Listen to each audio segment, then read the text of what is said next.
Goo Gone, rubbing alcohol, paper towels, and a bag from Goodwill. What does all of this mean? If you guessed that we're testing Wii consoles, you'd be correct. I'm Mr. MegaManFan. Like, share, comment, and subscribe. You know all the things to do. Yeah, I decided to take a stab at some more random Wiis. And I'm not going to go full jailbreak on them this time. I'm going to keep them stock. But I just want to know if they work and what's even on them. Are we going to find any interesting WiiWare or save files? I don't know. The only way to find out is to try them out. And hopefully they work. But at $24.99 each, I feel like they were a risk worth taking, especially since they were variants. We've got the light blue edition here. Now, cosmetically, it does have some weird marker going on, which I'm going to take off after I test it. What's really notable is somebody scribbled all over the serial number on the back. I don't know if that's a coincidence or if they were actually trying to hide something. I have no idea what was going on there, but until I test it, I'm not going to clean that off. I want to make sure this works. And we've also got one of my favorite variants of the Wii, the totally stripped down and quote-unquote unhackable Wii, which I only just got my first version of from Pop Culture Exchange less than a month or two ago. And then here I find one in the wild at Goodwill, and cosmetically, it looks as good, if not maybe better, than the one I picked up there, which isn't any fault of theirs. It just had obviously been used more than this one, which I may not find much on it because it doesn't look like it's been used much at all. Oh, and I picked up a 6-axis controller for PS3 as well. Yes, the original, not the DualShock, the original. And it's a little grimy, so definitely going to need the rubbing alcohol and probably some Q-tips to get this one cleaned up. But I'll let you know at the end of the video whether it actually worked or not, because I'm going to focus on the Wiis here. So I'm going to plug in this power brick that I also picked up for $5, and then we're going to see what's what. Now, I've got a pretty good feeling about this Wii, considering the power light came on immediately when I plugged it in, so I went ahead and hijacked all of the connecting cables, the AV and the sensor bar, from my OG Wii. And by OG, I mean it was sold out everywhere around here at launch, but my friend Crossbow found one in Oklahoma and sent it to me at cost. So he's an awesome dude. And I still have that Wii and it still works, but now let's see if this new one works. Proof is in the pudding. Just because the power light comes on doesn't mean it will do anything. Let's find out. And of course I have a remote with batteries in it, so we'll have to sync that up as well.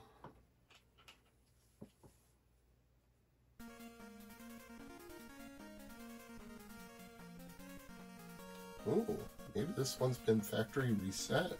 Goodwill doesn't factory reset these things, but maybe whoever traded it in decided to do that themselves. Hello, TV.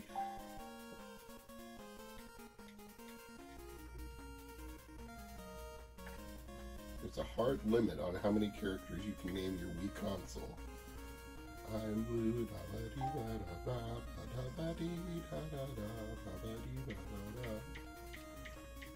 yeah, somebody really did put this one back into full factory mode. Use parental controls? No. Okay. So, I strongly suspect there is jack on here.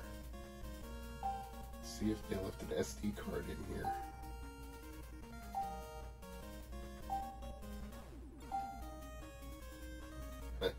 No SD card. Okay.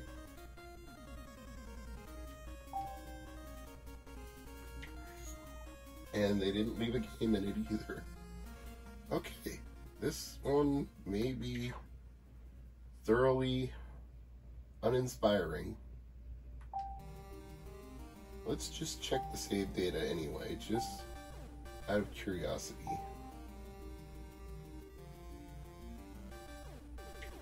Yeah, they like this. Whoever had this completely wiped it clean. But you know what? That's fine. I said I wanted to buy a stock blue Wii and not mod it, and I have a stock blue Wii now. And all I have to do is clean off that frivolous scribbling all over it, and it'll look nice and shiny as a new penny. And you can see it right there. So now we just need to turn it on and see something life-changing.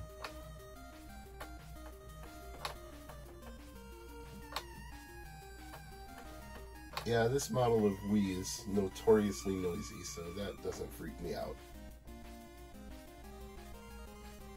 Oh, this one may have been factory reset as well.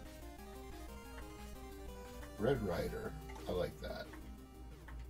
I'm gonna spell it like a 90s rapper though. Red Rider. Country of residence. Okay, fine. If you insist. I'm from the bourgeois capitalist pigs known as the United States. No, I don't want parental controls. Thank you very much.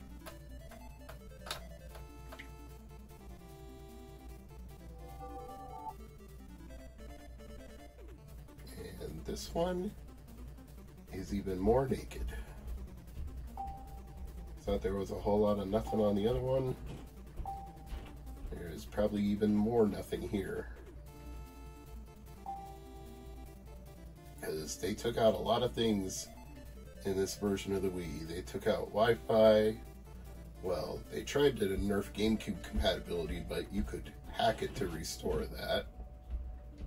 And there's no SD card slot, so that avenue for hacking is not available, but you can still do a Bluetooth stack bomb and hack this thing if you're really determined to do it. But yeah, this one has nothing inside, nothing on it. I'm sorry, usually when I buy used Wiis, they're more of a treat. They usually have discs that somebody left in them or SD cards that have a bunch of wacky stuff on them, but this is a bust. We have nothing to report on either of these, so I don't know what else to say. I'm gonna clean them up and then we'll take one more look at them, and that'll be the end of the video. Be right back. After many more minutes of cleaning than I had anticipated, I finally got the blue Wii to what I consider an acceptable state. That label from Goodwill was stuck on there really good, so I had to soak it in the Goo Gone and then peel it off a strip at a time with my nails. And that black marker, it must have been a permanent Sharpie, because, man, it just didn't want to go away. I still feel like I can see a faint hint of it. Maybe you can't in this light, but I scrubbed and scrubbed until it was gone. And same for the serial number on the back. And yeah, you can still see a faint hint of it there, but I feel like that's pretty good considering the state it was in before. Obviously, this isn't a Gem Mint 10. This is not something you would grade and put in a slab. Not that I believe in that anyway, but it looks better than it did when I brought it home, so I'm calling it good on this one. Happily, the Wii Mini was a much easier piece of work. The label that was on it came off in one fell swoop, required no Goo Gone to remove it from adhering to the front, and since there was no marker anywhere on here covering the serial number or anything else, this one is ready. In fact, like I said before, I think it looks even nicer than the previous Wii Mini that I had. So, aside from maybe one little defect in the plastic there, but I think this is pretty cherry, pun intended. And for 25 bucks, a working Wii Mini seems like a good deal to me. Now, I've got to be honest, when I first picked up this PS3 controller, I seriously thought twice about it given how grimy it was. And it's not even perfect now, but I think if you look at the beginning of the video and look at the video now, you can see it's markedly better. But I don't want to get too deep into the crevices unless I test it and know that it's working. Otherwise, I'm making a fruitless effort.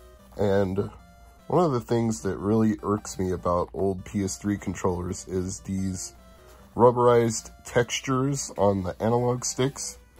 I think it melts or dissolves and it just leaves this sticky residue everywhere, and then things get stuck to it like pet hairs and skin flakes. So I went to town with the rubbing alcohol and I'm still not sure I'm satisfied with it, but again, it looks tolerable compared to where we started. So I'm gonna go plug this in, and if it works, then we're 4 for 4 on this Goodwill haul. So stay tuned for the epic conclusion.